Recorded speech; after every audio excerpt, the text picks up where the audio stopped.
Good day, friends! In today's video, we will be traveling down south for multiple events, starting in Alabama for a radio-controlled rock crawling event, then working our way down to Savannah, Georgia for a wedding, and we'll be staying at multiple campsites along the way. Come join us! Let's hit the road!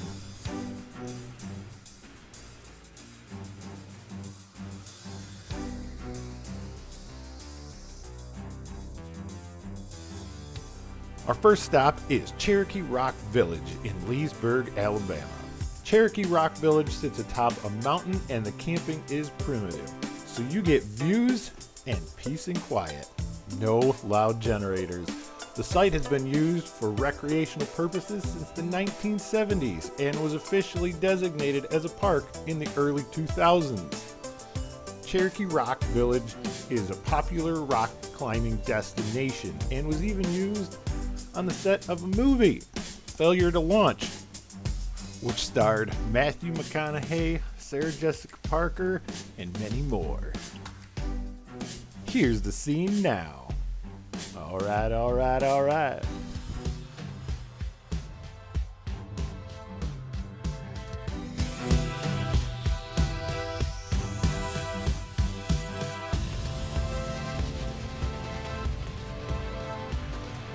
The event I was attending was a competition using RC rock crawlers, shown here.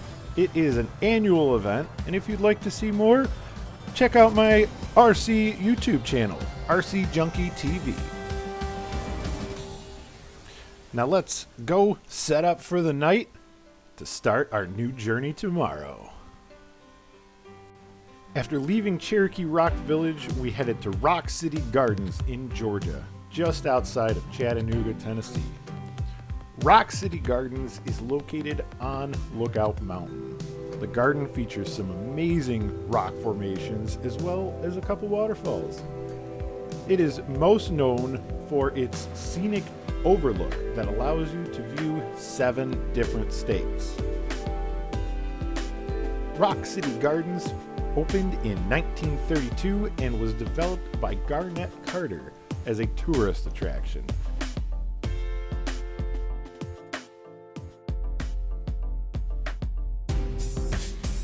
There are many placards located around the gardens full of information you can read. Feel free, pause, and read if you'd like.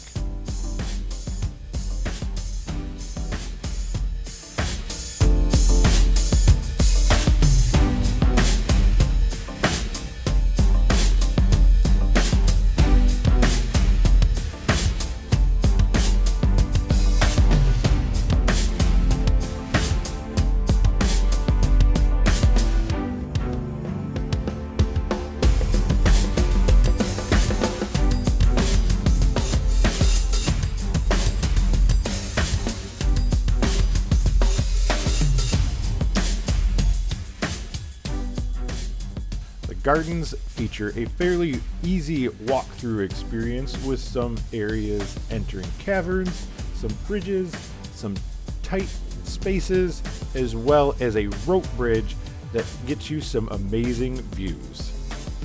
Some of the tight areas and the rope bridge are avoidable as there are multiple paths.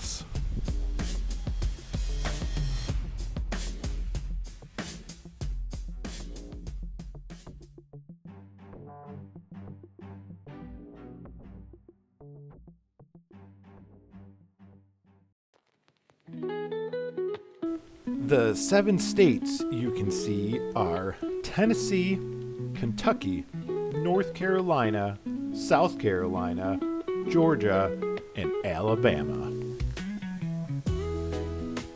Atop this lookout, there is a dining area with a small cafe that features a special meal from each state. We got the Kentucky hot sandwich and the Georgia peach cobbler.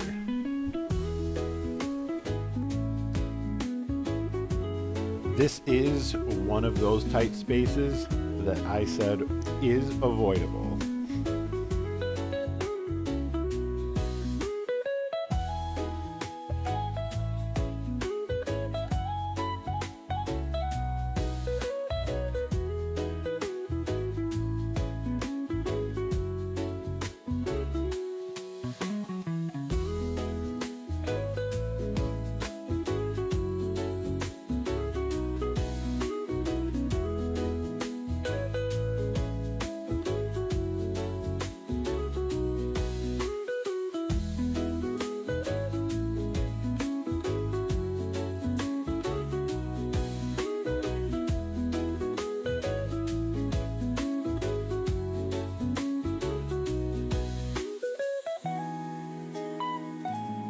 One of the other attractions at the gardens is the Fairy Caverns.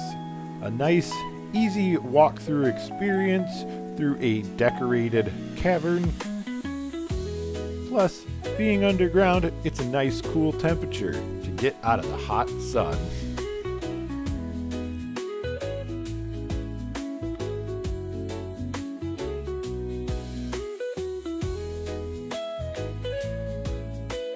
These caverns feature many fairy tale creatures and stories.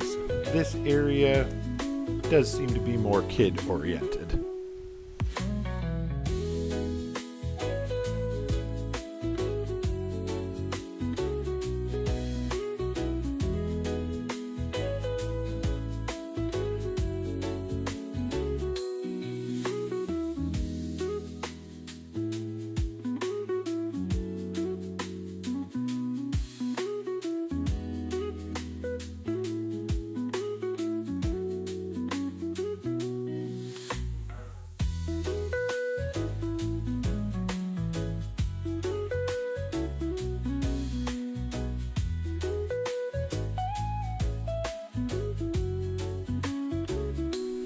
If you're enjoying this video, give us a like.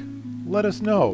We appreciate the support and we appreciate you watching. Now let's get to our next campsite. Our next campsite takes us east of Chattanooga to Thunder Rock Campground. This is a nice, small, primitive campground along the Ocoee River.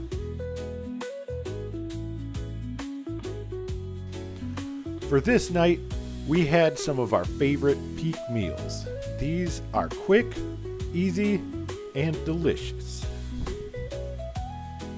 While it is nice hearing that running river, there is a road along the river on the other side, so you may hear some road noise at night. Just something to be mindful of. We started the next day at the Little Debbie Park, not too far from Chattanooga. This park features statues of some of the popular Little Debbie treats, as well as placards full of information. It's a cool little park to check out. Nice short little walk. After the park, we headed southeast to Helen, Georgia. Helen is a small city located in White County, Georgia. The city covers an area of approximately 2 square miles. Helen, Georgia is known for its Bavarian-style architecture. They have their own Oktoberfest that started in 1970. Helen features many shops selling everything from food, fudge, candy, and of course, beer.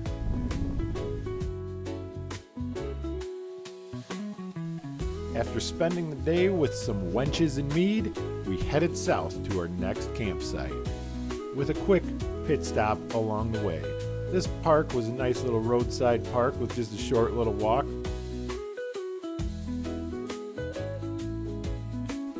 This campground is Dame's Ferry, located in Juliet, Georgia. This campground did have full hookup and was fairly large compared to the others we stayed at, but it was still a nice quiet night by the lake, which is always nice. Our next location is Jekyll Island. Jekyll Island is located off the coast of Georgia and has several tourist attractions, such as this, Driftwood Beach. Driftwood Beach is known for its stunning amount of fallen and decaying trees. The erosion from the ocean waves gradually expose these roots and more and create what some call art.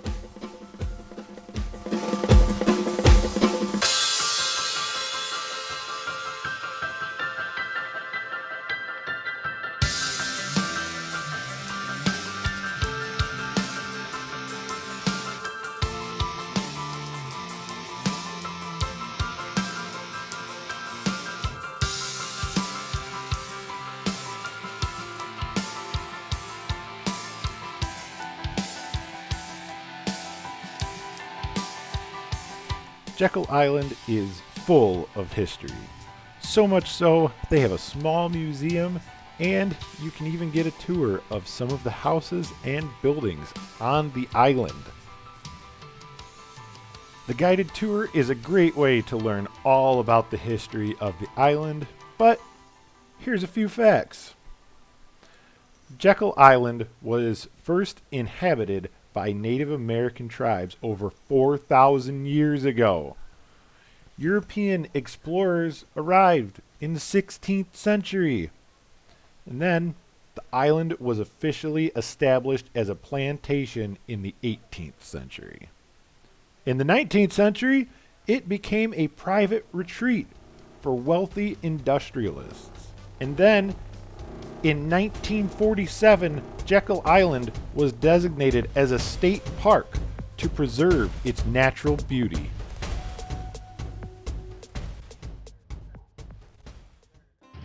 He married his childhood sweetheart, Savannah. Because they loved spending time together, he retired at the ripe old age of 36. When they were here at the island, they were almost always. This is one of the houses that you get to tour. It has been restored to appear the way that it did, as well as some of the furniture is not only period correct, but is original. Extravagant features.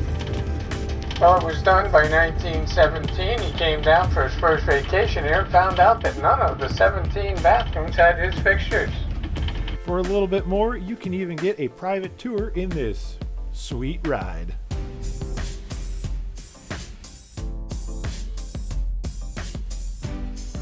After the tour, we stopped at a spot, had a little picnic, and were watched by many birds.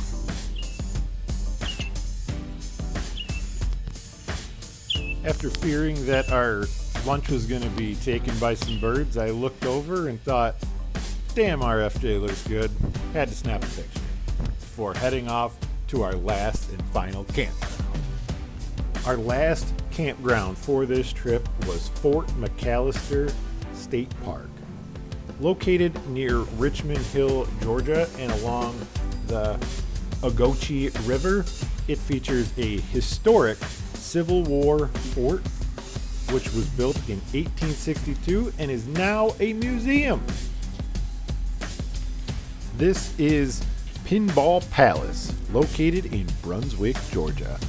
I love pinball, so we had to check this place out, and it did not disappoint. It features multiple rooms full of pinball machines, and every machine is marked with a date of when they were made, how many were made, and some are even limited edition. You pay by the hour, so no quarters or tokens, just hours and hours of fun.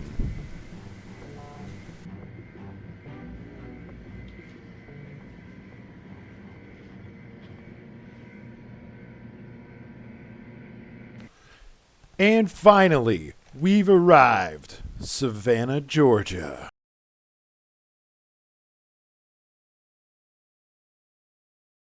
This is the Grave Face Museum, located in Savannah, Georgia.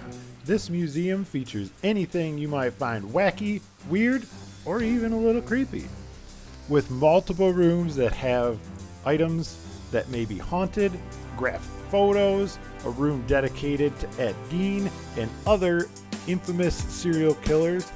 The Grave Face Museum opened in 2019, and this museum aims to educate visitors about the darker side of history, as well as more pinball machines. I highly recommend checking this out if you are into oddities and other macabre things. Now let's cleanse our palate and get some fudge and candy. And there you have it, friends. Our trip down south. We've traveled across multiple states: Alabama, Tennessee, Georgia, and tomorrow we go for a wedding. So until next time, thank you for watching. We truly appreciate it. If you enjoyed this video, give us a subscribe, hit the like button, and we will catch you on the next adventure.